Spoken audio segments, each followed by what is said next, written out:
오늘 성경 본문의 말씀은 마태복음 1장 21절 말씀입니다. 마태복음 1장 21절.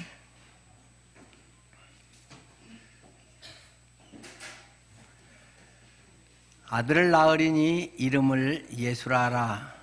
이는 그가 자기 백성을 그들의 죄에서 구원할 자이심이라 하니라. 아멘. 저는 오늘 두 부류 그리스도인이라는 제목으로 말씀을 드리려고 합니다. 똑같이 예수님을 믿는데 또 구원받은 하나님의 자녀 가운데서도 두 부류의 그리스도인의 모습으로 살아가는 경우들이 있을 것입니다. 첫 번째는 율법적인 그리스도인입니다. 율법에 대해서 우리는 수없이 많이 들어왔습니다. 하나님께서 무엇을 하라 하지 말라 613가지라고 하는 그러한 것들까지도 우리는 구체적으로 듣지 않습니까?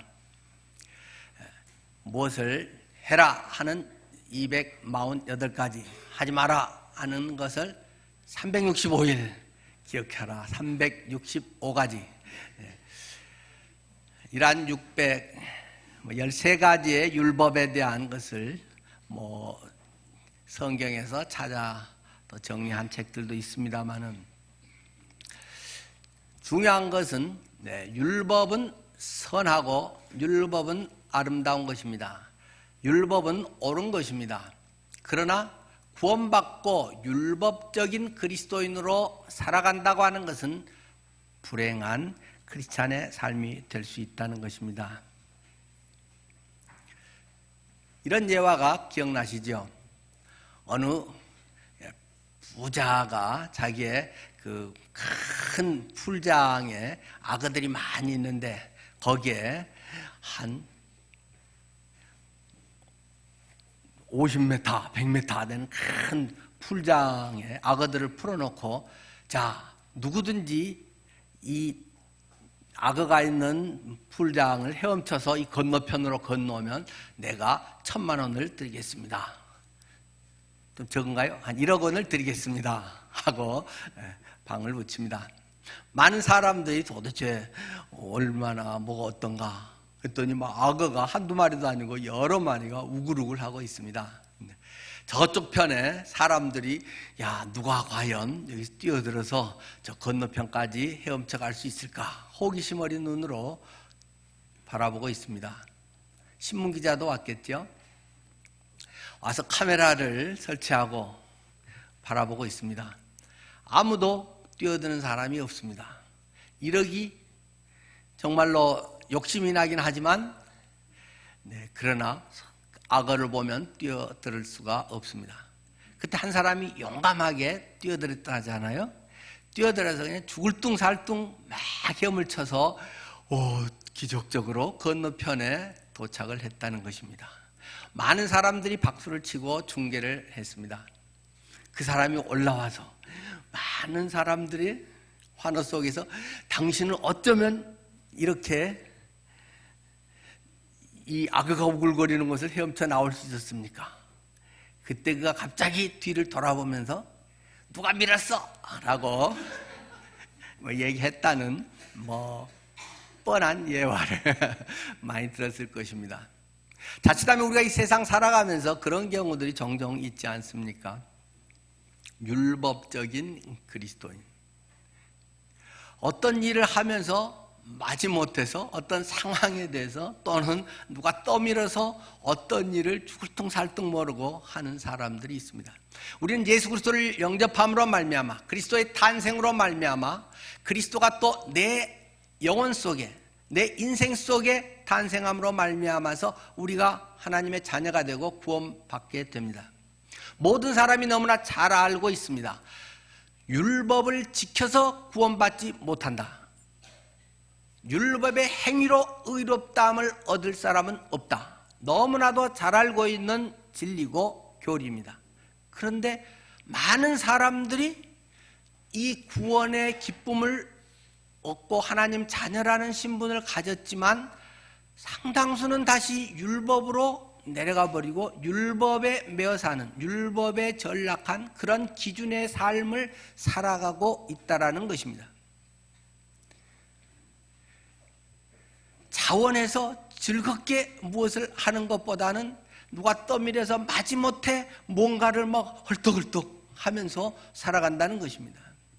주님께서는 이미 우리를 구원하시고 하나님 자녀가 되는 놀라운 특권을 주셨다고 말씀하셨습니다. 영접하는 자, 곧 그 이름을 믿는 자들에게는 하나님의 자녀가 되는 권세를 주셨으니 라고 말씀하십니다. 우리는 모두가 율법을 지켜서 구원받을 수 없다는 걸 잘 알고 있으면서도 아이러니하게도 많은 사람들은 율법에 또 매여서 율법적으로 뭔가를 하면서 이 세상에 살아가려고 한다는 것입니다. 우리는 지난 추수감사주일 오후에 야고보서 암송대회를 했습니다.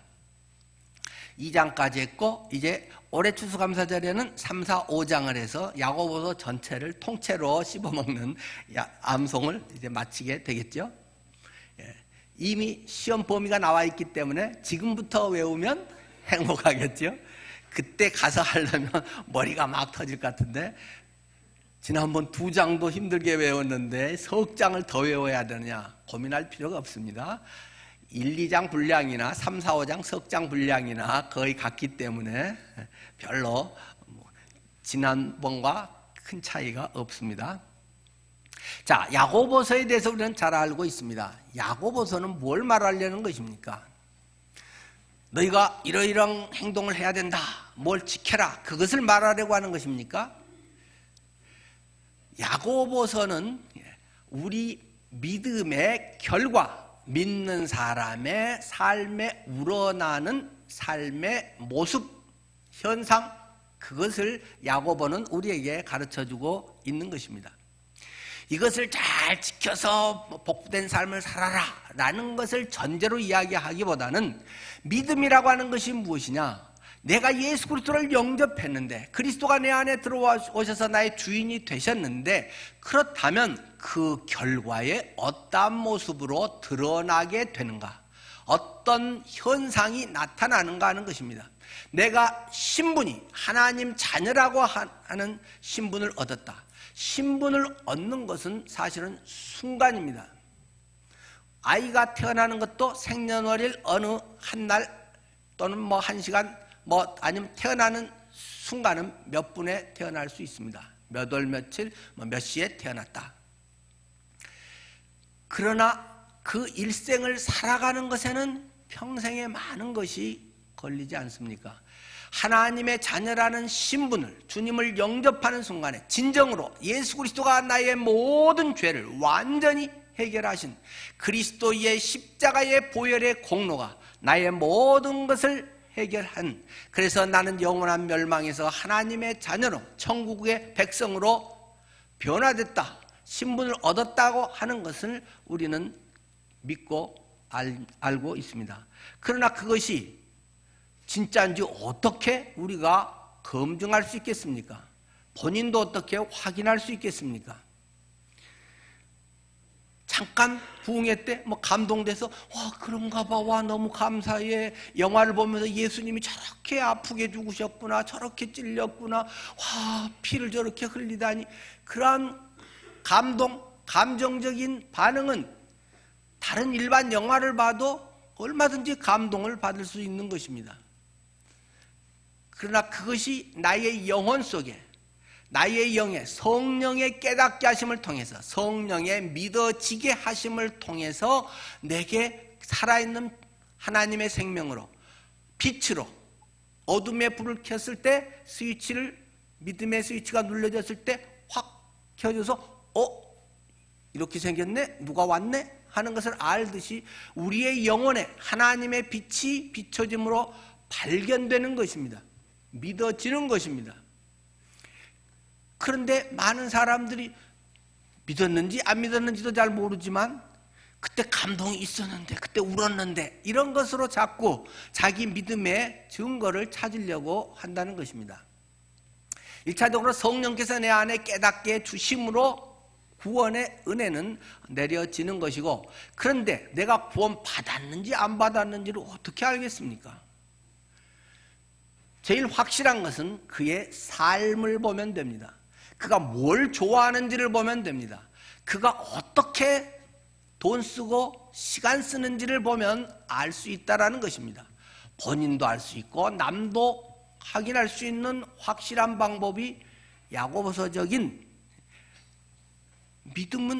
믿음이 행함으로 나타나는, 행함으로 일한다고 하는 것입니다. 행함이 없는 믿음은 그 자체가 죽은 것이라고 이야기하고 있습니다. 행함으로 있기 때문에 믿음이 살았다는 것이 아니고, 그 믿음이 진짜라면 그것은 하나님의 생명이고, 하나님의 생명이 내 안에서 주인으로 살아간다면 그런 결과가 자연스럽게 우러나는 것이다, 나타날 수밖에 없는 것이다 라는 것을 야고보는 강조하고 있는 것입니다. 그 야고보의 그 5장에 되는 것을 저는 짧게 성경에 또 66권의 것을 줄여서 저는 한 문장으로 김효연식 표현이 돈 들이고 시간 들이는 거, 저는 그렇게 표현을 하고 있는 것입니다. 그 사람이 뭐에 돈 쓰고 뭐에 시간 쓰는가, 유형적인 것에 쓰는 것, 무형적인 것에 어떤 시간 날 때 그 사람이 뭘 하고 싶어 하는가, 그 다음에 뭐 추구하고 갈망하고 때로는 그것을 얻었을 때 좋아하고 잃었을 때 낙심하고 하는 그것이 무엇인가, 거기에 그 사람의 가치관이 있는 것이고, 가치관의 가장 핵심이 신앙이라고 하는 것입니다. 그렇기 때문에 그 사람의 돈 쓰는 거 보면, 시간 쓰는 거 보면 그 사람의 실체가 무엇인가, 본질을 우리가 들여다볼 수 있다는 것을 수없이 강조하고 있는 것입니다. 그러나 돈을 멋있게 쓰고 시간을 잘 쓴다고 해서 구원받은 자녀라는 것은 아니죠. 세상에 그렇게 참 그 얼굴 없는 천사들도 있고 좋게 사는 사람도 있지 않습니까? 그러나 예수 그리스도의 생명으로 구원받은 사람은 우러나는 것이 자연스럽게 표현이 되는 것이다. 요즘은 인터넷으로 우리가 합격 여부를 금방 알 수 있지만, 옛날에는 합격자 발표를 대학 그 학교 게시판에다가 막 몇 번 해서 막 거기 가서 길을 쓰고 가서 몇 번 합격했는지, 뭐 60년대 뭐 70년대 초반에도 흔히 그랬지 않습니까? 거기 가서 보면 안 물어봐도 야, 저 사람 합격했구나, 떨어졌구나, 금방 표가 난다는 것입니다. 안다는 것입니다. 합격하고도 막 땅을 보면서 막 쭉 쳐져가지고 이렇게 갈 수가 없다는 것입니다. 떨어진 사람이 와 싱글벙글 하고 가지 않는다는 것입니다. 그 사실 여부가 합격이냐 불합격이냐, 게시판에 이름이 있느냐 없느냐, 생명책에 이름이 있느냐 없느냐, 그것에 따라서 그 안에 자유와 평강이 있는 것이고, 그것이 밖으로 드러날 수밖에 없다. 물론 그것이 약발이 얼마나 가느냐 하는 것은 이제 여러 가지 종류에 따라 틀리겠죠. 그리고 그 성숙도에 따라서 그것이 계속 잘 피어나는 사람이 있고, 잠깐은 뭐 초가삼간도 나는 만족해요 어쩌다가 하다가 조금 어려움 되면 또 퍽 가라앉고 뭐 이럴 수도 물론 사람이니까 부분적으로는 있겠죠. 그러나 근원적으로 죄의 올무에서, 그런 영원한 멸망에서 해방된 사람은 참 자유가 있고 참 평강이 있고 예수의 생명 안에 기쁨을 경험하게 되는 것입니다. 그래서 마지못해서 1,000만 원을 벌기 위해, 1억을 벌기 위해 목숨을 걸고 저 풀량에 뛰어서 악어를 피해서 가야지, 뭐 이런 방식, 누가 밀어서 가는 것이 아니라 기꺼이 그 일을 한다는 것입니다.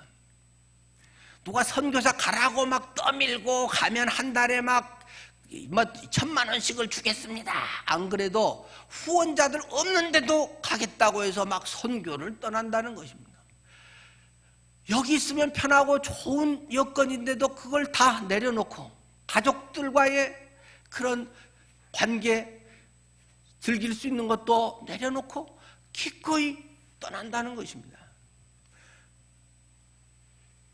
그 삶의 가치관, 인생의 목적이 분명하고 그것이 참으로 귀하다고 생각하면 그 일에 기꺼이 자신의 인생을 내던져서 돈 쓰고 시간 쓰며 산다는 것입니다.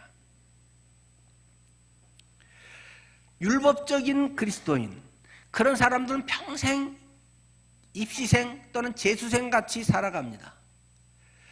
그것을 믿기로 해서 많은 기독교 이단들이 뿌리를 내리고 있습니다. 제일 잘 써먹는 게 14만 4천 명 구원론.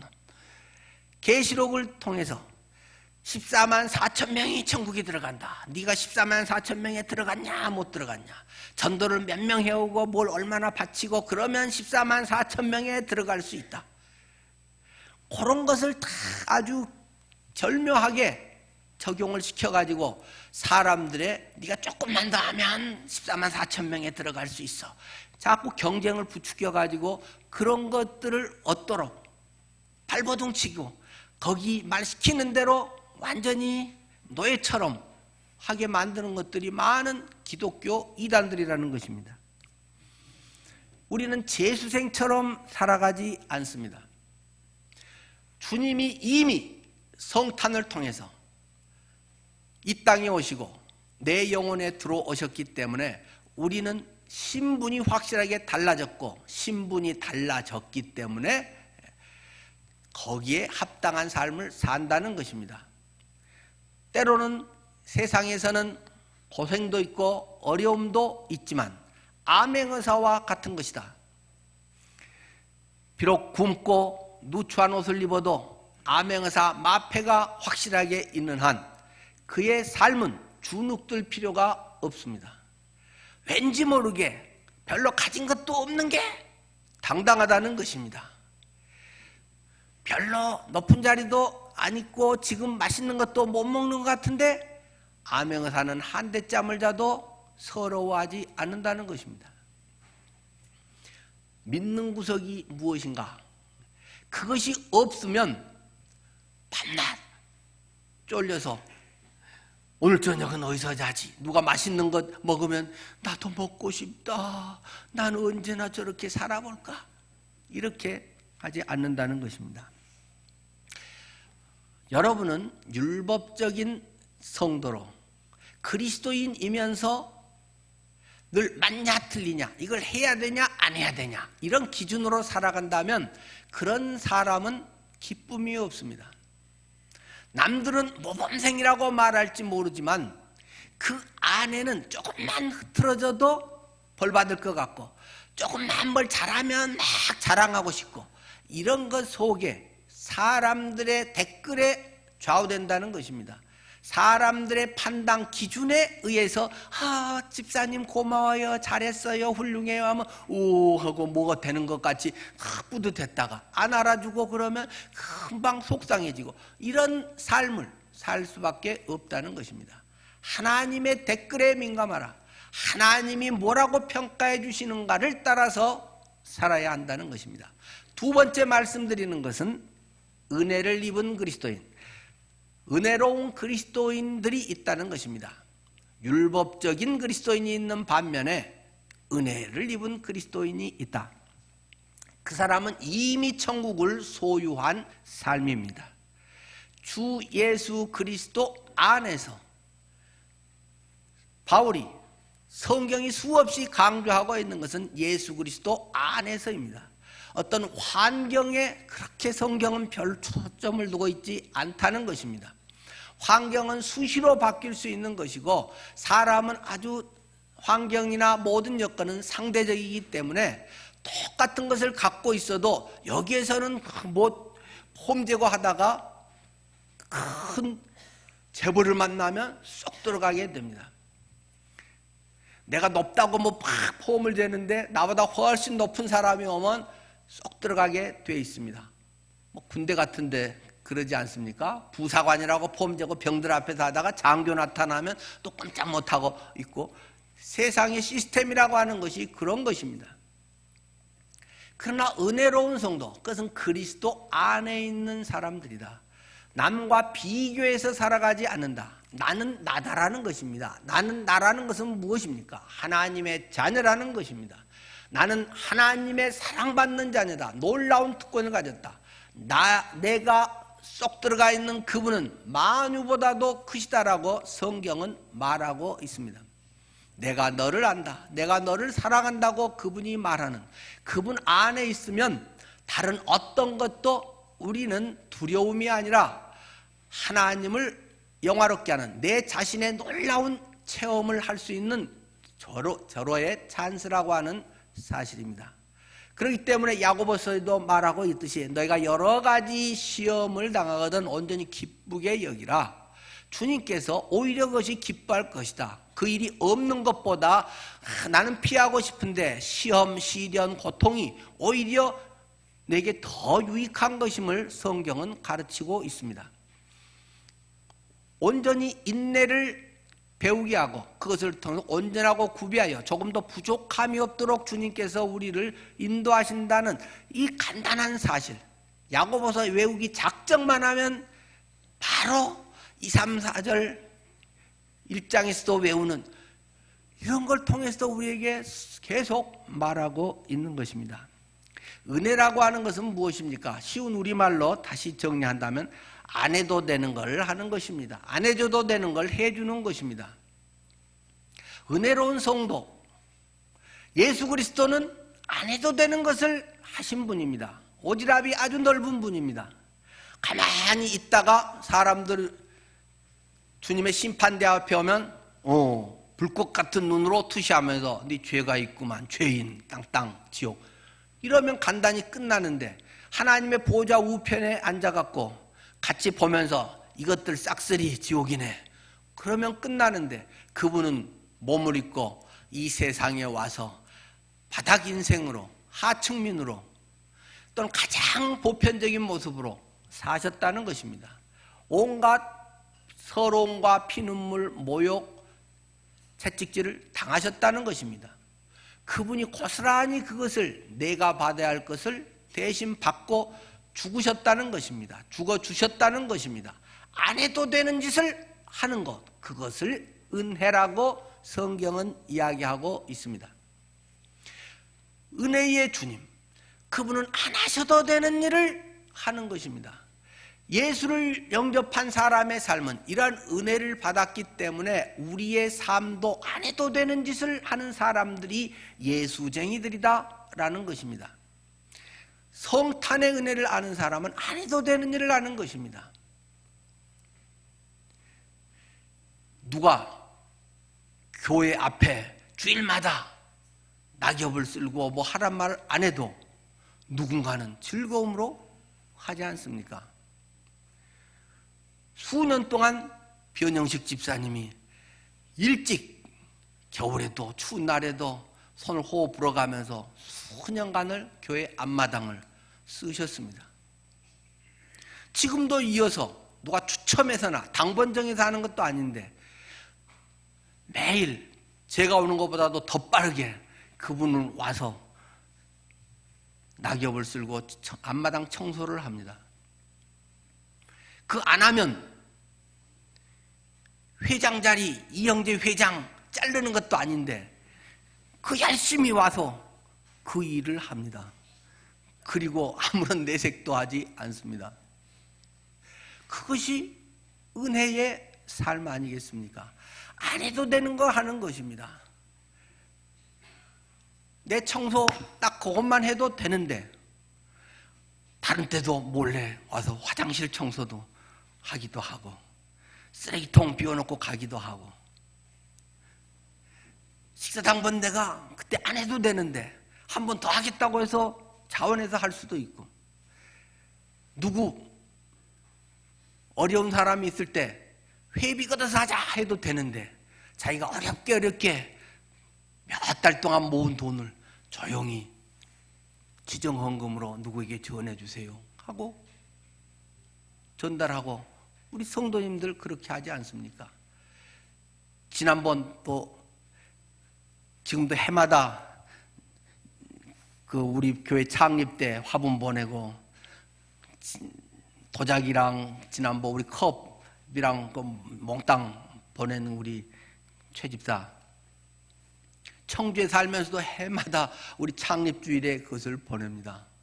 거기에는 본인이 성도의 사랑을 입었기 때문입니다. 대학 다닐 때 우리 집사님 집에 방 한 칸 빌려서 살면서 자취생활하면서 꼬박꼬박 월세 낸 것을, 우리 집사님이 월세를 받았는데 나갈 때 그것을 통장에 꼬박꼬박 다 적금해놨다가 나갈 때 통장이랑 도장 주면서 최영재 또 나가서 이제 취직해서 잘 살아.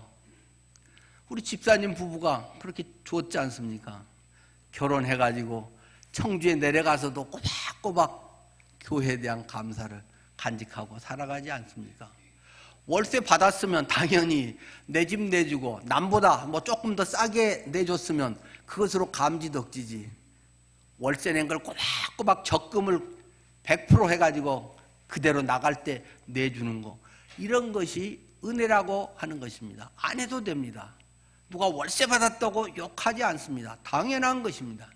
그럼에도 우리 성도님들은 그렇게 살아가고 있다는 것입니다. 왜요? 은혜를 입었기 때문에, 주님의 은혜가 무엇인지를 알았기 때문에 따지지 않는다는 것입니다. 진리의 문제는 따져야 됩니다. 복음이 변질되는 건 철저하게 따져야 됩니다. 그러나 일의 방식이나 일에서의 어떤 문제를 따지는 것은 별로 좋은 건 아닙니다.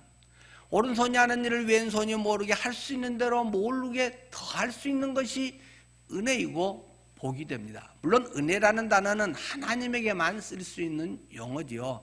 우리가 뭐 그렇게 좀 했다고 해서 내가 은혜를 베풀었다 뭐 그렇게 할 수는 없죠. 굳이 사람에게 쓴다면 부모님 은혜라고 하는 것에 쓸 수 있겠지만 그래도 본질상으로 개념에서는 비슷한 거 아니겠습니까? 우리의 삶은, 우리의 기준은 해야 되냐 안 해야 되냐에 있는 것이 아니라 안 해도 되는 것을 기꺼이 모르게, 때로는 오해받으면서도 기꺼이 지속적으로 할 수 있는 것이 은혜의 삶이라는 것입니다. 왜 그렇습니까? 바보기 때문입니까?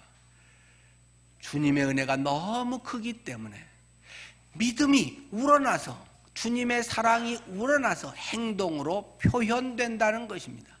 표현될 수밖에 없다는 것입니다. 부모는 내 자녀가 너무 이쁘기 때문에 아이고 응하는 것도 향기롭다라고 거짓말을 해가면서 좋아합니다. 예수 믿는 사람, 예수의 생명이 있는 사람은 은혜로운 성도여야 됩니다.